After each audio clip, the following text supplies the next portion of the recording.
অনুষ্ঠানে যে অনুষ্ঠানের জন্য বসে থাকা, যে অনুষ্ঠানের জন্য অপেক্ষাও করে থাকা, কারণ প্রত্যেকটা মুহূর্তে আমাদের সমস্যা রয়েছে আর সেই সমস্যাগুলোর পিছনে কিন্তু রয়েছে গ্রহ নক্ষত্ররা, এবং প্রত্যেকটা মুহূর্তেই তাদের কর্মকাণ্ড আমাদের জীবনে কিন্তু বেশ প্রভাব ফেলে। আমরা সেই সূত্র ধরেই জেনে নিচ্ছিলাম গত কয়েকদিনের অনুষ্ঠানে যে রাহুর প্রভাব কিভাবে আমাদের উপর পড়ছে, এবং প্রত্যেকটা মুহূর্তে দেখুন আমি আপনি কাজ করছি, চেষ্টা করছি, কিন্তু কোথায় গিয়ে যেন একটা সমস্যা আমাদের পিছু ছাড়ছে না। আবার কিছু মানুষের ক্ষেত্রে আমরা দেখি যে তারা খুব সহজেই হয়তো যেটাই ধরছে সেটাই সোনা হয়ে যাচ্ছে। একটা সামান্য লটারির টিকিট হয়তো কাটলো, সেটাই অনেক টাকার একটা লটারি তার লেগে গেল, কিন্তু আপনি সারা বছর অনেক টাকার লটারি কেটে ফেললেন, কিন্তু একটা 10 টাকাও পেলেন না, উল্টে আপনার প্রচুর টাকা বেরিয়ে গেল। এরকম অনেক গল্প আমরা শুনি, গল্প বললাম কিন্তু সত্যি এগুলো বাস্তব জীবনের ঘটনা। তো সেক্ষেত্রে দাঁড়িয়ে আমাদের জীবনে গ্রহ নক্ষত্রের ভূমিকা সেটা কিন্তু ভীষণ একটা মানে রাখে। আর ঠিক সেই কারণেই রাহু নিয়ে আমরা আজকে আলোচনা করব, এবং ইতিমধ্যে আপনারা জানেন যে বেশ কয়েকটা ঘর নিয়ে আলোচনা হয়ে গেছে। আজকে আমরা আসবো অষ্টমী রাহুর কি প্রভাব, কিন্তু তার আগে আপনাদের সকলকে স্বাগত জানাই, এবং স্টুডিওতে উপস্থিত রয়েছেন এই মুহূর্তে আচার্য রিম্পা চ্যাটার্জি, দিদিকেও স্বাগত জানাই। নমস্কার। নমস্কার। মহাদেবকে স্মরণ করে আজকের অনুষ্ঠান আগে করব। ওম নমস্তে অস্তু ভগবান বিশ্বেশ্বরায় মহাদেবায় ত্রয়ম্বকায় ত্রিপুরান্তকায় ত্রিকাগ্নিকালায় কালাগ্নিরুদ্রায় নীলকণ্ঠায় মৃত্যুঞ্জয়ায় সর্বেশ্বরায় সদাশিবায় শ্রীমন মহাদেবায় নমঃ। সকলে ভালো থাকবেন এবং ভালো রাখার জন্যই এই ধরনের অনুষ্ঠান নিয়ে আসা। প্রথম কথা হচ্ছে, আমার আজকে পর্ণার সঙ্গে আলোচনা হচ্ছিল যে রাহু কি ধরনের এফেক্ট আমাদের জীবনের উপরে দেয়। রাহু হচ্ছে ইলিউশন। প্রথম কথা হচ্ছে রাহু ইলিউশন এবং ছায়াগ্রহ। তো এই ছায়াগ্রহ আমাদের ওপরে কি ধরনের এফেক্ট ফেলতে পারে, সপ্তম অবধি আমি আলোচনা করেছি, আজকে অষ্টম থেকে শুরু করব। কিন্তু তার আগে একটা কথা বলে রাখতে চাই, সেটা হচ্ছে রাহু ছায়া, রাহু ইনকমপ্লিটনেস, অর্থাৎ তৃষ্ণা, যে তৃষ্ণা কোনোদিন মেটার নয়, মেটে না। যে হাউসে রাহু বসে আছে সেই হাউসে কিন্তু রাহু লর্ডশিপের মতো কাজ করে, অর্থাৎ সেই হাউসের টোটাল গুণাগুণকে কিন্তু রাহু অ্যাবজর্ব করে নেয়। কি ধরনের কাজ হয়? প্রথম কথা, আপনারা এটা প্রত্যেকেই জানেন যে আমাদের এই যে গ্রহণ হয়, এই গ্রহণে সূর্য এবং চন্দ্রের গ্রহণে কিন্তু রাহুই মোক্ষম ভূমিকা নেয় এবং প্রধান ভূমিকা নেয়। দেখুন, সূর্য কোনো গ্রহর সঙ্গে বসলে 7.5 ডিগ্রি থেকে 9 ডিগ্রির মধ্যে সেই প্ল্যানেটটা কম্বাস্টেড হয়ে যায়। সেই প্ল্যানেট তার কার্যকরী ক্ষমতা আমাদের লগ্ন অনুযায়ী হরোস্কোপে কোনোভাবেই দিতে পারে না। সেই সূর্য এবং সেই চন্দ্রকে কিন্তু গ্রহণ লাগিয়ে দেওয়ার ক্ষমতা কিন্তু একমাত্র রাহুরই রয়েছে, এবং সেই জন্যই আমি বারবার এই এপিসোডটাতে খুব সুন্দর করে চেষ্টা করছি যতটা সম্ভব শর্টে আপনাদেরকে জানানো। প্রথম কথা হচ্ছে, আমি যেটা বলছি সেটা জেনারেল, কোন হাউসে বসলে কি রেজাল্ট দেয় মোটামুটি এটা আপনারা আপনাদের হরোস্কোপ দেখলে 70 to 75% ম্যাচ হবে। কিন্তু এখানে একটা কথা বলে রাখা দরকার, মহাদশা মানুষের জীবনে কিন্তু একটা বড় ব্যাপার। আপনার হরোস্কোপে কোন লর্ডের মহাদশা চলছে, অর্থাৎ কোন গ্রহের মহাদশা চলছে। নাম্বার 2, আপনার রাহু যে ঘরে বসে আছে তার ডিসপোজিটর কোন পজিশনে বসে রয়েছে আপনার হরোস্কোপে, এই জিনিসটা কিন্তু জানা দরকার। আজকে ধরে নিন আমি আলোচনা করছি অষ্টমে রাহু। অষ্টমে রাহু কি করে? প্রথম কথা যেটা পর্ণা বলছিলেন, আমাদের সঙ্গে আলোচনা হচ্ছিল যে সাডেন গেন। সাডেন গেন মানে কি ধরনের গেন? লটারিতে গেন হতে পারে, স্টক মার্কেটে গেন হতে পারে, বা ধরে নিন এমন একটা জায়গায় আপনি একটা ছোট্ট একটা অল্প পরিসরের কোনো একটা জমি কিনলেন, হয়তো ওটাকে আপনি সেভাবে ধরেননি, সেই জমিটা হয়তো তার 5 গুণ দামে বিক্রি হলো এমন একটা সময় এসে। বা আপনি একটা ছোট্ট কোনো জায়গায় দেখলেন যে ইনভেস্ট, হয়তো বন্ধু বান্ধব বলছে একটা 30 টাকা দিয়ে একটা লটারি কাটি, ঝট করে দেখলেন সেটা 2.5 লাখ টাকা আপনি পেয়ে গেলেন। এই ধরনের গেন কিন্তু রাহু দিয়ে থাকে স্টক মার্কেটে, করে ফাটকা, যেটাকে আমরা বলি একদম ফাটকা ইনকাম রাহু ছাড়া সম্ভবপর নয়। একজন বন্ধু রয়েছেন আমাদের সঙ্গে। নমস্কার। নমস্কার। নমস্কার, কে রয়েছেন? হ্যালো, হ্যাঁ বলুন, কার জন্য জানবেন? আজকে আমি আমার সম্পর্কে জানবো দিদি। আচ্ছা, আমরা থেকে বলছি শ্রাবণী সরকার। হ্যাঁ বলুন, date of birth. Date of birth হচ্ছে 4 সেপ্টেম্বর 1992। সময়? সময় হচ্ছে সকাল 8টা 10। জন্মস্থান কোথায়? হাওড়া। আচ্ছা, কেমন লাগছে অনুষ্ঠান? অনুষ্ঠান তো অনেকদিন ধরে দেখছি, অনুষ্ঠান খুব ভালো লাগে, কারণ প্রতিদিন একটা টপিক নিয়ে একদম। আলোচনা করেন। ঠিক। প্রথম কথা হচ্ছে এখানে যেটা দেখা যাচ্ছে সেটা হচ্ছে কন্যা লগ্ন এবং বৃশ্চিক রাশি। আপনার কন্যা লগ্ন বৃশ্চিক রাশি তো, জ্যেষ্ঠা নক্ষত্র। হ্যাঁ দিদি। এবার কথা হচ্ছে আজকে তো রাহু কেতু নিয়ে আলোচনা করছি, আপনার চতুর্থ ভাবে রাহু এবং দশমে কেতু দেখাচ্ছে। প্রথম কথা হচ্ছে একটা কথা বলে রাখি, এই যে চতুর্থ ভাব নিয়ে আমি যখন আলোচনা করেছিলাম সেটা নিয়ে আমি তখন বলেছিলাম, এখন আর একবার বলে দিচ্ছি, আপনার ক্ষেত্রে ইমোশনাল জায়গাটা কিন্তু প্রচন্ড পরিমাণে কোনো কোনো সময় অত্যাধিকভাবে এক্সপ্যান্ড করবে, ঠিক আছে? প্রচন্ড পরিমাণে ইমোশনাল জায়গাটা এক্সপ্যান্ড করবে এবং কোনো কোনো ক্ষেত্রে কিন্তু একটু পারিবারিক শান্তি, আমি বলবো একটু নষ্ট হওয়ার জায়গা, মেন্টালি একটু ডিসব্যালেন্স, এই জায়গাটা একটু মানসিকভাবে একটু কষ্ট পাওয়ার জায়গা, সাডেন এটা কিন্তু হওয়ার একটা জায়গা রয়েছে। এবং সঙ্গে এটা হচ্ছে মানসিকভাবে মাঝের মধ্যে একটুখানি প্রবলেমে পড়ছেন আর কি।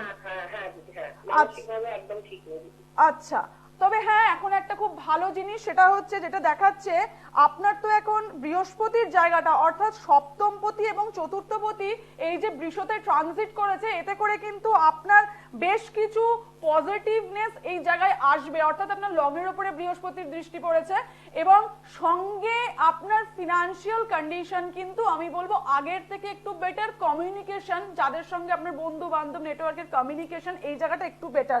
আর একটা জিনিস দেখতে পাচ্ছি সেটা হচ্ছে আপনার যে বৃহস্পতি জন্মকালীন ছকে দেখাচ্ছে রবির সঙ্গে বসে রয়েছে, দ্বাদশ ভাবে বসে রয়েছে, আপনার কিন্তু কোনো না কোনো সময় যদি আমার মনে একটু দেখে নেবেন আপনি, এখানে কিন্তু এক্সপেনশন দেখাচ্ছে, একটা হসপিটালাইজেশন হওয়ার জায়গা কিন্তু রয়েছে। এর মধ্যে কি আপনি ভেনাসের দশা চলছে এখন আপনার সেকেন্ড লর্ড, তো এখানে কি আপনার মধ্যে কিন্তু একটুখানি দেখে নিতে হবে, একটুখানি কিন্তু সমস্যার জায়গা রয়েছে। হ্যাঁ, বেসিক্যালি পরবর্তীকালে 45 বছর ক্রস করে যাওয়ার পরে কিন্তু আপনি দেখবেন আপনার কিন্তু হার্টের ইস্যু আসার সম্ভাবনা রয়েছে। হ্যাঁ, এবং সেটা নিয়ে কিন্তু হসপিটালাইজেশনস এর জায়গাটা রয়েছে, আমি সেটা আপনাকে বলে রাখলাম, ঠিক আছে?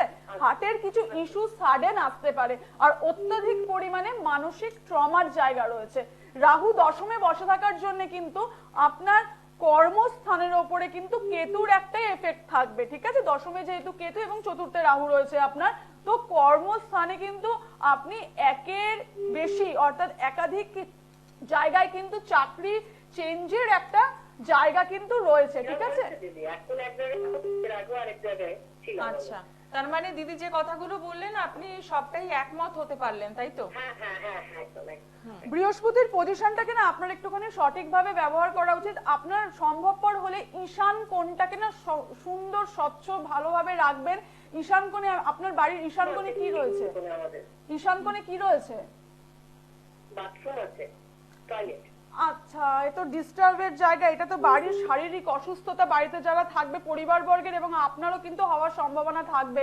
এটাকে হচ্ছে মানে বাড়ির সবাই অসুস্থ এবং বাড়িতে যারা থাকেন তারা প্রত্যেকে অসুস্থ। এবং আপনার আরেকটা ব্যাপার রয়েছে, আমি যেটা দেখতে পাচ্ছি বৃহস্পতি যেহেতু 12th হাউসে রয়েছে এবং পজিশন ওয়াইজও কিন্তু খুব একটা বেটার লাগছে না। হ্যাঁ, এখানে কিন্তু একটু সঠিকভাবে প্রতিকার করিয়ে নিন। দেখুন, শুধু এক ধরনের প্রতিকার করলে কিন্তু সবসময় কাজ হয় না, এটার একটা সম্পূর্ণরূপে মানে 360 ডিগ্রির প্রতিকার মানে হচ্ছে সম্পূর্ণ রূপে কিন্তু আপনার একটু প্রতিকার করানো দরকার। এটা মন্ত্র চ্যান্টিং থ্রু হতে পারে বা কোনো কোনো ক্ষেত্রে জেমস্টোন থ্রু হতে পারে।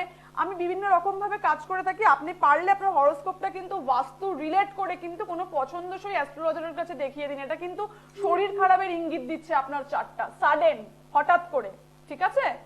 দিদির সাথে এতক্ষণ আপনি কথা বললেন এবং নিয়মিতভাবে অনুষ্ঠান আপনি ফলো করেন, তো এই জায়গা থেকে আপনার নিজের কি মনে হচ্ছে? আপনি তো প্রথমে একমত হলেনই যে কথাগুলো দিদি বললেন, তো এখন কি করণীয়, কি করা উচিত? করণীয় মানে আমার সমস্যাগুলো আমি যাব গিয়ে এবং ঠিকঠাক করবো, কারণ আমি তো সমস্যা, আমার বাড়ির সবাইও একই সমস্যা, তো দিদির কাছে গিয়ে সেই সমস্যাগুলোকে একদমই, এবং শারীরিক সমস্যাটা থাকলে কিন্তু খুব সমস্যাই, মানে বাড়িতে একটা খুব প্রবলেম।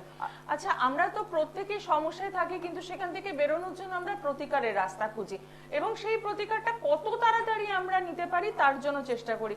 দিদি, একটা এই রাহুর প্রসঙ্গ আসার আগে আমি একটা বিষয় জানতে চাই, যে অনেকেরই আমাদের ধারণা থাকে যে একজন অ্যাস্ট্রোলজারের কাছে যাওয়া মানে একগুচ্ছ স্টোন দিয়ে দেওয়া এবং অনেক টাকার একটা রেমেডি, এই ভয়ে কিন্তু অনেকে যায় না, যেমন একদম। এই ভয়ে অনেকে আমরা ডাক্তার দেখাতে চাই না, ডাক্তারের কাছে দেখুন, গেলেই না জানি একদম, কি হবে। একদম, হ্যাঁ, তো আপনার কাছে শুধু স্টোন নাকি আরো অন্য কোনো উপায় রয়েছে? হ্যাঁ, ডেফিনেটলি। আসলে একটা কথা হচ্ছে, কোনো কোনো ক্ষেত্রে কিন্তু এইটা আমি অনেকের ক্ষেত্রে দেখেছি, লাইভ অনুষ্ঠানেও অনেকে ফোন করছেন, তারা তাদের সমস্যার কথা জানতে চাইছেন।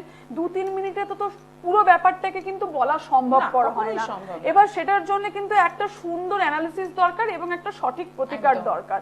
তার জন্য আমি বলবো যে প্রতিকার আমি কিভাবে করে থাকি সেটাও একটুখানি আমার দর্শকরা জানলে হয়তো তাদের একটু বেটারমেন্ট হবে।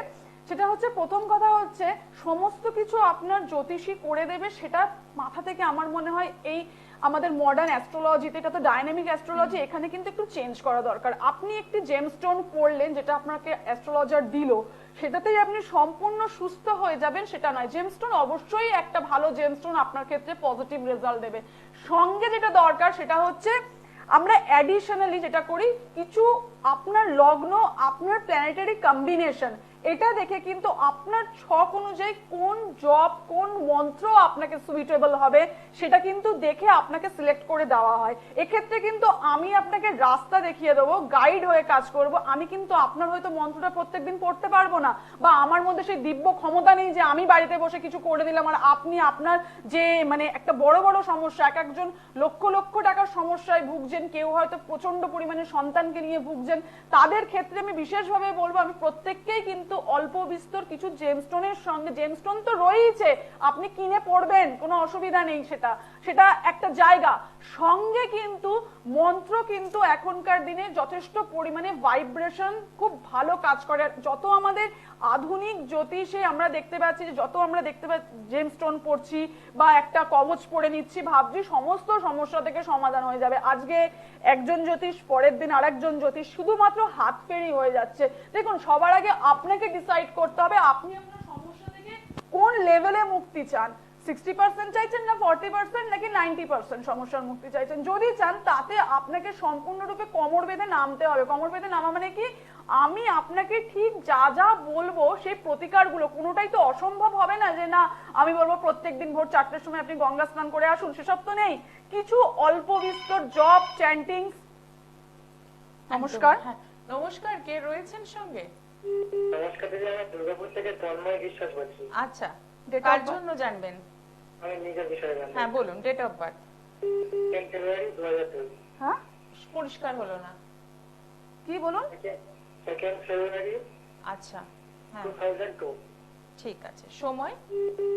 সময় বিকাল 4:35। জন্মস্থান কোথায়? জন্মস্থান দুর্গাপুর। দুর্গাপুর। অনুষ্ঠান দেখা হয় নিয়মিত? হ্যাঁ, দিদির প্রোগ্রাম প্রতিদিন দেখা হয়। আচ্ছা, কেমন লাগছে?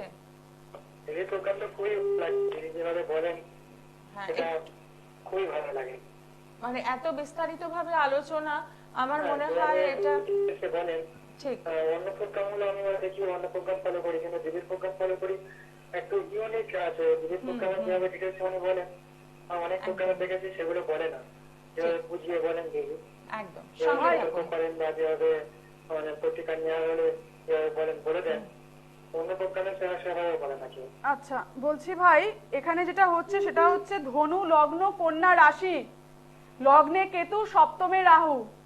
প্রথম কথা হচ্ছে, এই যে লগ্নে কেতু, সপ্তমে রাহু, ইন্ট্রোভার্ট থাকার একটা ব্যাপার। কোনো কোনো সময় কিন্তু একটু যত বয়স বাড়বে তত হয়তো একটু একটু করে জায়গাটা খুলতেও পারে, কিন্তু যেটা মেন একটা জায়গা দেখাচ্ছে, ইন্ট্রোভার্ট হয়ে যাওয়ার একটা ব্যাপার রয়েছে। প্রচন্ড পরিমাণে নিজের মধ্যে সঙ্গীন হয়ে যাওয়া, বাইরের দিকের থেকে ভিতরে ভিতরে একটুখানি নিজের মধ্যে থাকা, এই ব্যাপারটা রয়েছে। সপ্তমে রাহু রয়েছে এবং যে পজিশনে রয়েছে সেটা হচ্ছে মিথুন। এখানে কিন্তু বোঝাই যাচ্ছে যে ম্যারেজ রিলেটেড ইস্যু আসার সম্ভাবনা রয়েছে।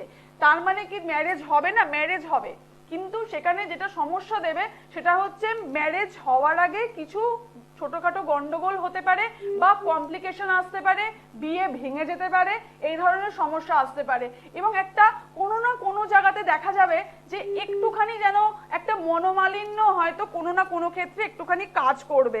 সঙ্গে আর একটা জিনিস আমি হরোস্কোপে দেখছি, সেটা হচ্ছে স্যাটার্ন রয়েছে 6th হাউসে বক্রি হয়ে। এই যে স্যাটার্ন 6th হাউসে বক্রি হয়ে রয়েছে, ডিজিজ নিয়ে কিন্তু ভোগান্তির জায়গা কম বেশি কিছু না কিছু কিন্তু চলতেই থাকবে। মোটামুটি এখন যা এজ আমি দেখছি 22 বছর 23 বছর বয়স, খুব সাবধান থাকা দরকার। 29-30 আর একটা বলবো কামিং নেক্সট ইয়ারে কিন্তু পেট রিলেটেড কিছু একটা প্রবলেম বা এই সময়তেও চলতে পারে সাডেন। এখন কি কিছু হচ্ছে সমস্যা, পেট নিয়ে কোনো প্রবলেম? এখন একটু সমস্যা হচ্ছে, মাঝে মাঝে সমস্যা হয়। আচ্ছা আচ্ছা, গ্যাসের সমস্যা না, এটা কিন্তু একটুখানি টেক কেয়ার অফ করা দরকার। 6th হাউসে রাহু রয়েছে, পেটকে নির্দেশ, 6th হাউসে স্যাটার্ন রয়েছে, পেটকে নির্দেশ করছে এবং বক্রি হয়ে রয়েছে দীর্ঘকালীন। কিন্তু এখানে কোন রকমের মানে ডাক্তারি যে জায়গাটা, এটা কিন্তু স্টপ করলে হবে না, ডাক্তারের কাছে যেতে হবে, ওষুধ খেতে হবে, এটা কিন্তু কন্টিনিউয়াস প্রসেসে চলবে, ঠিক আছে? ঝট করে কিন্তু এটা মেটার নয়। হ্যাঁ, আর কেরিয়ারের জায়গাটা কিন্তু এই সময়তে একটুখানি আমি বলবো যে ডিস্টারবেন্সের জায়গা আসার সম্ভাবনা টুকটাক রয়েছে। স্যাটিসফ্যাকশন থাকবে না, যে কাজ তুমি করছো ভাই তাতে স্যাটিসফ্যাকশন থাকবে না এই সময়। কামিং 1 বছরের মধ্যে কিন্তু একটু আনস্যাটিসফ্যাকশন প্রচন্ড পরিমাণে বাড়বে। কোনো কোনো সময় মনে হবে একটু জব চেঞ্জ করলে ভালো হয়। রাহু ডাইরেক্ট দৃষ্টি পড়ছে চন্দ্রের উপরে, ঠিক আছে? কাজের জায়গাটা এখন কেমন চলছে? কাজের জায়গা করতে গেলে ওখানে তো সেরকম সফলতা পাচ্ছি না, যার জন্য একটু মানসিক দুশ্চিন্তা আছে। আমার ব্যক্তিগতভাবে মনে হয় যে এখানে আরেকটা ব্যাপারও রয়েছে, চন্দ্রভঙ্গ কালসর্প দোষ এই জায়গাটাও রয়েছে। এটাতে আমি বলবো যেহেতু এটা চন্দ্রভঙ্গ কালসর্প দোষ, মেন্টালি একটুখানি কিন্তু প্রচন্ড পরিমাণে মাঝের মধ্যে দোলাচলের মধ্যে চলবে। একটুখানি সঠিকভাবে কিন্তু রাহুর প্রতিকারটা করিয়ে নাও ভাই। তার কারণ হচ্ছে রাহু আর কেতু লাইফের এমন একটা অ্যাক্সিস, 45% ডিসিশন কিন্তু এই রাহু কেতু দেখে আমরা একটা হরোস্কোপে বলে দিতে পারি, ঠিক আছে? তো তোমার এটা কিন্তু বিজনেসের জায়গাতেও পরবর্তীকালে যদি চাকরি ছেড়ে ব্যবসাও করতে হয় সেই ক্ষেত্রেও কিন্তু সমস্যার একটা জায়গা দেবে, ঠিক আছে? তো সেই জন্য আমার মনে হয় যে রাহুর জায়গাটা কিন্তু বিশেষভাবে একটুখানি দেখে নেওয়াটা দরকার। মৃগশিরা নক্ষত্রে রাহু রয়েছে, এটা কিন্তু একটু ডিস্টারবেন্সের জায়গা অবশ্যই দেবে, সাডেন প্রবলেম দেবে এবং বিবাহিত জীবনে বিশেষভাবে প্রবলেম দেবে। সেই জন্য বিয়ের আগে এটা করে নিও, রাহু কেতুর একটুখানি অ্যালাইনমেন্টটা সঠিকভাবে করে নেওয়াটা দরকার, প্রতিকারটা। একদমই তাই। অসংখ্য ধন্যবাদ ফোন করার জন্য। এবং আগাম সতর্কতা দেওয়া হয় এই কারণেই যাতে ভবিষ্যৎটা ভালো থাকে এবং সমস্যায় না পড়তে হয়। কিন্তু অনেক সময় আমরা যেটা করি যে ও ঠিক আছে সময় আসুক তখন ঠিক হয়ে যাবে, বা এটাকে একটু সময় দিলে হয়তো ঠিক হবে, কিন্তু অনেক কাজই থাকে, অনেক সমস্যাই থাকে যেগুলো কিন্তু এইভাবে সম্ভব নয়। তার জন্য একজন সঠিক অ্যাস্ট্রোলজারের কিন্তু ভীষণ দরকার। তাই যারা যোগাযোগ করতে চাইছেন তাদের জন্য বলবো অতি অবশ্যই আপনারা যোগাযোগ করছেন, পেয়ে যাচ্ছেন বিভিন্ন চেম্বার। যেমন পাচ্ছেন হাওড়া ময়দান সোমবার দিন সকাল 11টা থেকে দুপুর 3টে পর্যন্ত, দক্ষিণেশ্বরে পাচ্ছেন প্রত্যেক শুক্রবার বিকেল 5টা থেকে রাত 8টা পর্যন্ত। এছাড়াও আপনাদের জানিয়ে রাখি যে শিলিগুড়ির বুকিং কিন্তু একদম রমরমিয়ে চলছে। যারা বুকিং কনফার্ম করছেন তারা অতি অবশ্যই 11ই জুন এবং 12ই জুনের জন্য কনফার্ম করছেন। তার সাথে একটি কথা বলে রাখি, আপনি যখন ফোন করছেন তখন আপনার date of birth, time of birth এবং প্লেস অফ বার্থ এই 3টে ইনফরমেশন কিন্তু একদম ঝটপট করিয়ে বুকিংটা করান। তাহলে কি হবে, আপনি আসলে পরে আপনার যা যা সমস্যা রয়েছে সেগুলো নিয়ে তো আলোচনা হবে এবং কিভাবে ভালো থাকতে পারবেন সেটাও কিন্তু বলা সম্ভব। তাই যখনই বুকিং করাচ্ছেন শিলিগুড়ি চেম্বারের জন্য অতি অবশ্যই যেটুকু ইনফরমেশন দরকার সেটা কিন্তু আপনাকে দিতে হচ্ছে, অর্থাৎ ডেট অফ বার্থটা কিন্তু আপনাকে কম্পালসারি দিতেই হচ্ছে। আর যারা যোগাযোগ করছেন তারা অতি অবশ্যই ফোন করছেন 7407224236 এবং 9064097051 এই নাম্বারে। এবং আপনাদের প্রথমেই জানাই যে আগেও বলেছি যে প্রথম 11 জনকেই কিন্তু সুযোগ দেওয়া হয়, তাই একদম কনফার্ম বুকিং করবেন। কারণ এমন না হয় আপনি আসতে পারলেন না, পরের জন্য তার জন্য মিস করে গেল, এটা করবেন না। কারণ দিদির কাছে যারা আসেন তারা হাতে সময় নিয়ে আসেন, 4 মিনিট 5 মিনিটের কোনো প্রতিশ্রুতি নেই এখানে। জীবনকে ভালোভাবে যদি উপভোগ করতে হয় তাহলে কিন্তু সময়টা দিতে হবে। এবং এই অনুষ্ঠানের পর যারা প্রথম 3 জন ফোন করছেন সেই একই কথা, 50% ডিসকাউন্ট কিন্তু ভিজিটের উপর রয়েছে। এবার আসবো যে কথাটা আমরা শেষ করতে পারিনি, যে স্টোন মন্ত্র এই ব্যাপারগুলো থাকছে প্রতিকারে। স্টোন থাকছে, মন্ত্র থাকছে, কোনো কোনো ক্ষেত্রে যাদের প্রয়োজন হয় সেক্ষেত্রে আমি কবচও সেটা ধারণ করাই, কিন্তু নিজেকে ইনিশিয়েটিভ হতে হবে। প্লাস আমি যেটা বিশেষভাবে একটা আমার মনে হয় এটা খুব ভালো কাজ করে, সেটা হচ্ছে দেখুন আমি বারবার আগের একটা এপিসোডেও বলেছিলাম যে মেডিকেল অ্যাস্ট্রোলজিতে একটা ক্লায়েন্টের বারবার বলা হয় যে তার কি সমস্যা তাকে জানা দরকার, সেই একদম। সমস্যাটা জানলে কিন্তু সে অনেকটা সেই ব্যাপারে ওয়াকিবহাল হতে পারবে। সে হয়তো টেকনিক্যাল ম্যাটারগুলো, ভিতরের ব্যাপারগুলো বুঝবে না, কিন্তু কি কারণের জন্য কি হচ্ছে সেই জায়গাটা বুঝতে পারবে। এবং একটু সময় নিয়ে আসতে আমি এই জন্যই বলি যে মিনিমাম আধ ঘন্টা সময় কিন্তু আমার লাগবে, সেখানে সে তাড়াহুড়ো করার কোনো জায়গা নেই। ঠিক কোন মন্ত্রটা আপনার লগ্ন অনুযায়ী সঠিক, আপনার রাশি অনুযায়ী সঠিক, আপনার গ্রহ পরিস্থিতি অনুযায়ী সঠিক, সেটা জানা দরকার। আর একটা ম্যাটার হচ্ছে ম্যানিফেস্টেশনস কিন্তু একটা বড় ম্যাটার আমাদের আজকের দিনে। রাহুর এপিসোড আমি করতে করতেই কথাটা বলছি যে মোস্ট অফ দ্য টাইম এই অষ্টমে রাহু নিয়ে আমি এখানে ঢুকে যাচ্ছি। সেটা হচ্ছে অষ্টমে রাহুর ক্ষেত্রে আমরা দেখি অনেক ক্ষেত্রে কিন্তু ছেলে এবং মেয়েদের ক্ষেত্রে বোথ সাইডেই আমি দেখেছি প্রচুর পরিমাণে ফাটকা ইনকাম তো রাহু দেয়, সঙ্গে আর কি দেয়, এক্সট্রা ম্যারিটাল অ্যাফেয়ার্স দেয়। এক্সট্রা ম্যারিটাল অ্যাফেয়ার্স এর জন্য কিন্তু প্রচুর রিলেশনশিপ ব্রেকআপ হয়ে যাওয়ার জায়গা থাকে। অনেক ক্ষেত্রে রিলেশনশিপ হয়তো ব্রেকআপ হলো না, কিন্তু একটা অশান্তি, ঝামেলা, এই ধরনের প্রবলেম হলো। ডিসপোজিটরকে দেখতে হবে। অষ্টমের কারক হচ্ছে স্যাটার্ন। স্যাটার্নের পজিশন আপনার হরোস্কোপে কি রয়েছে সেটাও কিন্তু দেখা প্রয়োজন। সঙ্গে আমি বলবো যে যাদের এই ধরনের সমস্যা রয়েছে তাদেরকে বিশেষভাবে কিন্তু, যদি তারা জানে যে তাদের এই প্রবলেম রয়েছে, তারা বেরোতে চাইছে, ম্যানিফেস্টেশনসে আপনাকে কিভাবে করাতে হবে, ঠিক কি কি উপায় আপনাকে দিলে আপনি এই সমস্যা থেকে বেরিয়ে আসবেন। দেখুন একটা কথা বলি, প্রথম না খুব সব ম্যাটারটাই খুব ভালো লাগে, পরবর্তীকালে মানুষ যখন বুঝতে পারে চোরাবালিতে আমি ঢুকে যাচ্ছি, তখন কিন্তু সে যেখানে খড় কুটো যা পায় তাই ধরতে চায়। তাই এখানে কিন্তু আমি কোনোদিনের জন্যই বলি না যে আমি একটি কবজ দিয়ে দিলাম, সঙ্গে সঙ্গে আপনি পড়ে ফেললেন আর আপনি আপনার সমস্যা থেকে মুক্তি পেয়ে গেলেন। আপনাকে কিন্তু রেগুলার আমার সঙ্গে যোগাযোগ রাখতে হবে যারা এই ধরনের প্রবলেমে পড়েছেন। সঙ্গে আমি যে যে উপায়গুলো বলবো 360 ডিগ্রি মানে হচ্ছে 90 ডিগ্রি ইন্টু 4, 4 ধরনের উপায় আমার কাছে আসলে আপনাকে কিন্তু মেনটেন করতে হবে। শুধুমাত্র একটি টাকা দিয়ে জেমস্টোন পরে নিলেন, শুধুমাত্র কবজ দিয়ে দিলেন, তা কিন্তু হবে না। সঙ্গে দুটো প্রতিশ্রুতি হচ্ছে, ঠিক যেভাবে আমি বলবো যে আপনি এই এই জিনিসগুলো, মন্ত্রগুলো জপ করুন দিনে, আমি খুব বেশিবার বলি না, 11 বার, কোনোটা 21 বার, এইটুকু জপ আপনাকে করতে হবে। কিছু কিছু প্রাণায়াম, কিছু কিছু লাইফস্টাইল আছে যেগুলো আমি অ্যাড অন করি, সেগুলো করতে হবে। এতে করে কিন্তু আপনি আপনার জায়গা থেকে জীবনে খুব ভালোভাবে এগোবার একটা জায়গা পাবেন। দেখুন অষ্টমে রাহু কিন্তু আমাদেরকে প্রচুর পরিমাণে অর্থ দিয়ে থাকে, কিন্তু অর্থ কেড়েও নেয় যদি ইনভেস্টমেন্ট সঠিক জায়গায় না হয়। এই যে হঠাৎ করে আপনি অর্থটা ইনকাম করলেন, দ্বিতীয়ভাবে তো কেতু বসে আছে। অষ্টমে রাহু মানে দ্বিতীয় কেতু, তো এই কেতু কিন্তু ও তো ধননাশক সৃষ্টি করে দিল, টাকা কিন্তু কেড়ে নেবে। অতএব যাদের হরোস্কোপে আপনি দেখবেন যে অষ্টমে রাহু রয়েছে, তারা কিন্তু বিশেষভাবে আমি বলবো যে টাকার ইনভেস্টমেন্ট করার সময় বা কোনো টাকা যখন পেয়েছেন সেটাকে কিভাবে আপনি অ্যালোকেশন করে কোন খাতে খরচা করবেন সেটা কিন্তু বুঝে শুনে করবেন, এবং বিশেষভাবে সাবধানতা অবলম্বন করা প্রয়োজন। আর 9th হাউসে রাহু কিন্তু আমাদের অনেক চটক দেয়, প্রচুর চটক দেয়। এখানে কিন্তু গুরু, এখান থেকে পিতা, এখান থেকে ধর্ম আমরা দেখতে পাই। এটা আমি আগামী দিনে খুব সুন্দরভাবে আলোচনা করব। তবে যাদের ক্ষেত্রে অষ্টমে রাহু, তারা যদি পারেন লাগবেল আর তিল, কালো তিল, লাগবেল বলে একটি জিনিস হয়, সেই জিনিসটা একটুখানি খুঁজে নেবেন। লাগবেল এবং তিল কিন্তু জলের সঙ্গে মিশিয়ে প্রত্যেক দিন স্নান করবেন, এতে করে কিন্তু নেগেটিভিটি কমবে।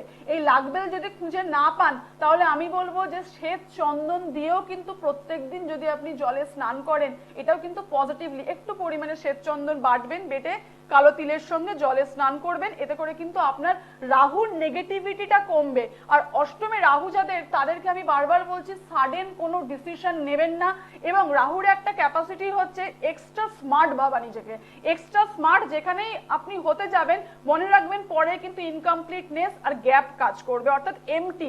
পরেরটা ঠিক কি হবে, রাহু কিন্তু মাথা, রাহুর কাছে কিন্তু হৃদয় বলে কোনো পদার্থ নেই, মাথা দিয়ে কিন্তু রাহু কাজ করে। অতএব এখানে কিন্তু আপনি তৃষ্ণা বা তৃপ্ত হওয়া এই ব্যাপারটা থাকবে না, এটা কনস্ট্যান্ট চলতে থাকবে। তাই আগামী দিনে আমরা আরো আলোচনায় আসবো। এবং হ্যাঁ নবমী, তাই নবম নিয়ে আমরা আলোচনা করব। তবে একটাই কথা বলবো যে জন্ম ছকটা আপনার কাছে রয়েছে, একদমই দেখে নিতে পারবেন রাহুর পজিশন কোথায় রয়েছে, কি এফেক্ট আপনি রয়েছেন, কিন্তু একটা প্রপার কাউন্সেলিং দরকার, তার জন্য কিন্তু একটু সরাসরি যোগাযোগ করতেই হচ্ছে। আর ঠিক সেই কারণেই আপনাদের সঙ্গে রয়েছেন আচার্য রিম্পা চ্যাটার্জি। আজকে অনুষ্ঠান এখানে শেষ করছি, সকলে ভালো থাকুন, নমস্কার।